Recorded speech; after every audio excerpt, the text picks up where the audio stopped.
When I get a migraine, it will very generally start with severe nausea, and that's my warning that it's coming on.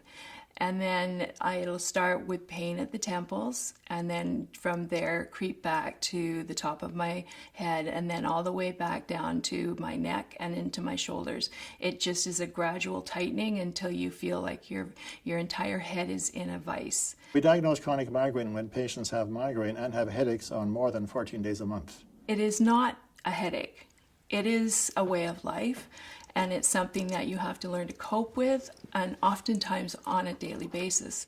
Migraine headaches tend to have some associated nausea, or at least light and sound sensitivity. Another factor to consider in the disability caused by migraine and by chronic migraine is that the more severe attacks aren't always predictable.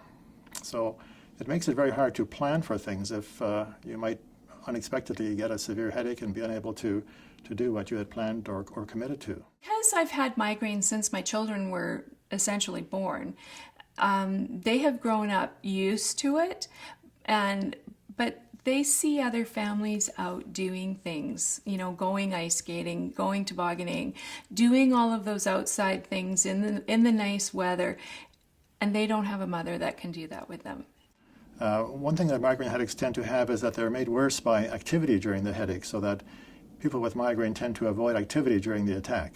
Over the years, to try and relieve the migraines, I've tried everything from physical therapy to acupuncture to massage and cold cloths, dark rooms, everything that you have typically heard, I have tried. The treatment options for chronic migraine include educating the patient about lifestyle factors which might influence their headache frequency.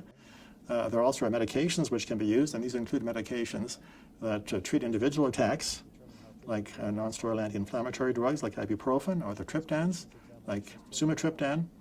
There are also preventative medications which are meant to be taken daily, like propranolol or topiramate, which will reduce migraine frequency for many patients. It was 16 years before it was diagnosed as a neurological issue and needed to be treated as migraines with the modern knowledge that we had for migraine treatment.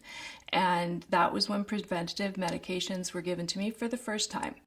Migraine treatment has improved over time. We have many more treatment options available now. Some have been quite revolutionary in the sense that the triptans, medications for individual attacks, were a huge change in the early 1990s. We've had a number of new treatments come on since that time, and for example, topiramate for migraine prevention, and now Botox, which is a preventative treatment for chronic migraine.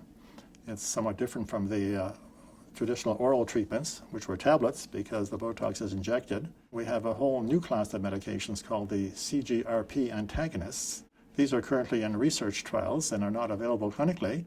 So today my migraines are much more manageable. I can turn a 10-day migraine into a 2-day migraine, a 2-day migraine into having it under control by 11 in the morning. I am control at this point in my life, not the migraines. It's important that patients with chronic migraine get a correct diagnosis, because if they don't, then physicians won't try the migraine treatments on them, and perhaps won't try the treatments that are meant especially for chronic migraine. I can be with my grandchildren. Their little shrill voices years ago would have sent me to bed, but now I can be around and laugh with them like I should as a proper grandmother. To find out more about identifying and treating chronic migraine, speak to your doctor and visit healthandfamily.ca/chronic migraine.